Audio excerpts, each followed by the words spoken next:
Our first storyteller is originally from the East Coast.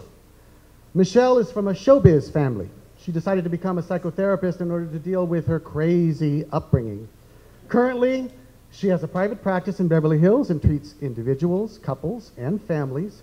She's an addictions specialist who sees a lot of people in the entertainment industry. Oh. I wonder why. She also provides therapy to comedians at the Laugh Factory. She's excited to be at Tell It for the first time, and we're very excited to have her here. So, please welcome Michelle Weber.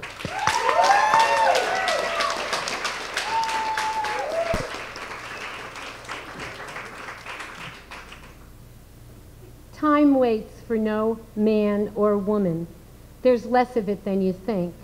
A year ago, I had 5 heart surgeries. I know, you wouldn't know it by looking at me, but I did. Time had a different importance to me then, and I found myself looking back on some parts of my life. Don't worry, this isn't a heart surgery survivor story. Relax. It's about AIDS in the late 80s. It's way funnier. One of the events in my life that I noted when I was feeling gratitude for every minute that I had lived is as follows. In August of 1987, I was living in Berkeley, California. Now, I know it's hard to tell by looking at me that I would have ever lived in Berkeley. But I did. I had just left a big job directing mental health programs for children and adolescents. I left because my boss was acting very badly, like asking women if they had gotten laid the night before and how big their boyfriends' dicks were. This was before Anita Hill, so I decided to hightail it the hell out of there. My daughter would be graduating high school that following June and going on to college.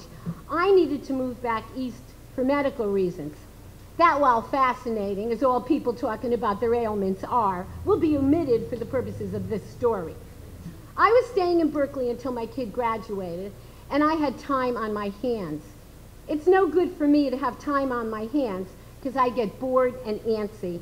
I had left a 60-hour-a-week job, and here I was with very little to do. Not good for my head or my soul. I saw that the AIDS Project of the East Bay in Oakland was looking for people to give a day or two a week, and I called and I offered my time. It seemed more up my alley than plant a tree or build a playground, and far less about digging or welding or getting dirty or sunburned. Talk I can do. Dig, not so much. I'm a psychotherapist and an addiction specialist. And I had run a center on death and dying at Yale. And I could be available to help people cope with grief and loss. Yale. I wasn't sure that you heard that the first time, so I felt it necessary to repeat the Yale part. Like you wouldn't repeat it, right? Come on. Okay, so in 1987, we had very little idea about this virus and how it impacted people who were diagnosed with the disease. I was expected to go through an intensive 3-day training before I began working with any of the clients. The training began with a panel composed of 3 guys who were diagnosed with HIV. Now remember, this was 1987. Each told their story to a group of about 100 of us. We were all volunteers. The stories were difficult to hear, and you could feel the sadness permeate the room. There was an enormous amount of empathy and sympathy and an outpouring of support and kindness. Then Richard spoke. Now Richard, one of the guys on the panel, was very seriously angry. He proclaimed that he was not gay, as many of the guys in the program were. He was better than that. And he insisted proudly that he had contracted the disease by sleeping with prostitutes. The more he spoke, the angrier he became. He felt sure that once he made it clear that he did not wave a rainbow flag or go-go dance on a bar in a jockstrap, that people would realize that he didn't deserve this disease like the homos did. Yeah, Richard, we got it. The training ended, and several days later, I received a call from Diane, the clinical director, with the name of my first client. I was psyched. It was Richard. Well, like a professional and a true compassionate woman, I of course said, no, no, no, not gonna do it, no, no way, no. I said he was rude, he was angry, he was a sexist pig. She didn't argue, but she went on to say, please, Michelle, he really needs a strong woman. Look, I'm not immune to flattery. If you call me strong, I'm going to stop and think about it. So I took a breath, I paused, and I said, no. No, not going to happen, no, no, no way. But here was the catch. I had volunteered my time, my services, but I was refusing to see the first client that had been referred to me. Like a true compassionate woman, an angel really. I know it's hard to see how kind I am by looking at me, but I am. So I stopped, I took a breath, I took a look at myself. Okay, I said, I would agree to see him only in order to determine if we could work together, nothing more. I wasn't going to commit to someone that I couldn't help, and every time he opened his mouth, I wanted to put duct tape across his lips. When I told Diane I would see him, little did I know that he refused to see me because he said I was a pushy broad. And he didn't like pushy people.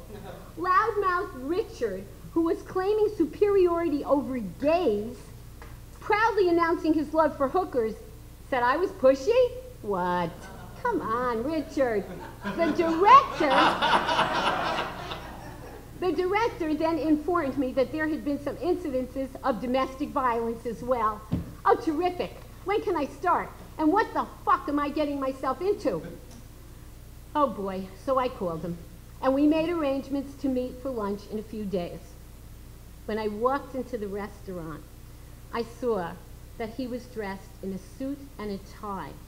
And when he saw me, he stood up and pulled out my chair for me.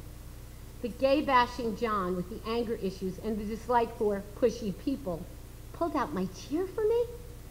Take note of how much that matters, guys. I am truly a feminist with contradictions.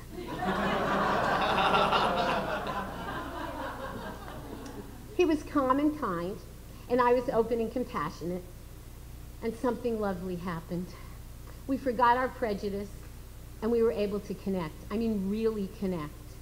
We continued to meet a few times a week throughout the year. The few months that I had planned to volunteer had stretched into 10. We spoke every day. When he needed a laugh, he called me. When his estranged wife came to his house, he called me. And I told him to leave immediately, because if he didn't, when he called me from the police station, I wasn't going to bail him out. When he went in for his treatment, which in those days meant up to a week in the hospital, he called me. Every day, sometimes several times a day. You see, guys, in those days, AIDS was a death sentence. AZT was on a lottery, and guys all around me were disappearing in the wink of an eye. But Richard kept going. The stripper-loving Energizer bunny with a pocket full of ones. On one occasion, when Diane, the clinical director, was running a group that he was in, she called to tell me that everyone was complaining about their therapist except Richard, who said you needed a therapist like Michelle, who calls you a dickhead when you act like one. I know it's hard to believe I could call anyone a dickhead. But I can. Diane recalled that Richard was smiling like a Cheshire cat and acting proud to have me for his therapist. When Christmas came, I received a card from him which said, "To a pushy broad from Sexist Pig." We had shared our prejudices about each other earlier on in the relationship.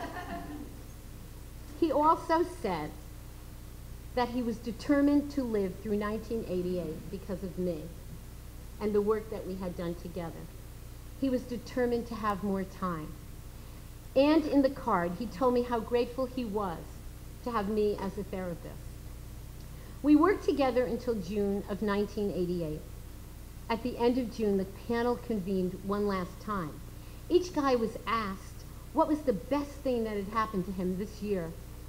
And Richard didn't actually offend a single person. It was a proud moment for me. He said that the best thing that happened to him was having a therapist like Michelle, who got me to look inside and deal with my feelings. Discovering Richard's feelings is one of my highest achievements. I wish they gave out diplomas for that. I would have an RHD. Richard has depth. And I would display that right next to my diploma from Yale. I mentioned Yale, right? Yale? He and I said goodbye a few weeks later. He left for Arizona. I left for the East Coast. He continued to call me every Sunday. As the days went on, he became weaker and weaker. He had become really ill. One Sunday morning, his voice was so weak that I could hardly hear him. He told me that he was really tired and he didn't want to hold on anymore. I told him that if he wanted to, he could let go. He thanked me and we said goodbye. That was the last time we spoke. His girlfriend called me a few days later to tell me that he had died. Oof, and that before he passed, he had asked her to make sure to call me and thank me for all that I had done for him. And you know what, guys? A week later, I changed my license plate to Pushy Broad in his honor. And I dedicated it to Richard, a man who helped me open my eyes to acceptance and love, a man who reminded me that everybody has feelings, a man who put a spotlight on time and how precious it is and how short it is, how there is only this moment and it is as good a minute or as bad a minute, as hard or as compassionate, as loud, as pushy, or as quiet and still as you decide this minute is going to be. Time waits for no man or woman. Don't wait until you have a life-threatening disease or need heart surgery to appreciate what time you have. It doesn't matter how much you have, it's what you do with it. Be kind, be compassionate, be here now. I know, you wouldn't know by looking at me that I'm such a softie, but I am. Now my story has come to a close, and I'm going to sit the fuck down. I thank you, all of you, for listening.